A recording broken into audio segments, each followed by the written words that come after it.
ఏంటి మిస్ అమ్మా, నేను గీసిన డ్రాయింగ్ నీకు అంత బాగా నచ్చిందా?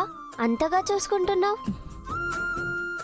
నా కడుపులో బిడ్డని కళ్ళతో చూస్తున్నట్టుందంజు.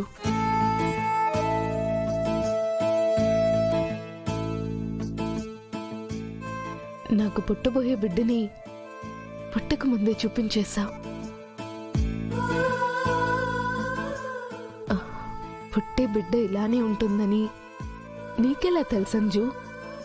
దీని మొహం, దీనికి అసలు డ్రాయింగే తెలియదు మిస్ అమ్మా. ఏదో గీసిందంతే. అవును మిస్ అమ్మా, నాకు తోచినట్టు గీశాను. ఇంత బాగా వస్తుందని, నీకు డాడీకి బాగా నచ్చుతుందని నేను అస్సలు అనుకోలేదు. డ్రాయింగ్లో నేను స్కూల్లో ఫెయిల్ అయినా ఇంట్లో మాత్రం పాస్ అయిపోయాను.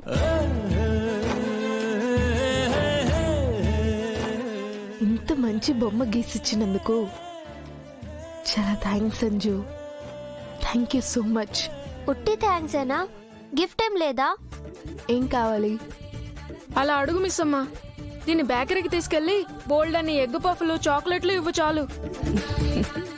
నాకు అవేం వద్దు. నేను మర్చిపోలేని వెరైటీ గిఫ్ట్ కావాలి.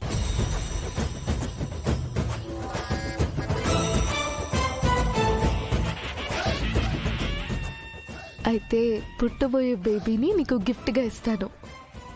పుట్టబోయే బేబీనా? అవును. బేబీ పుట్టగానే నీ చేతిలో పెట్టేస్తాను.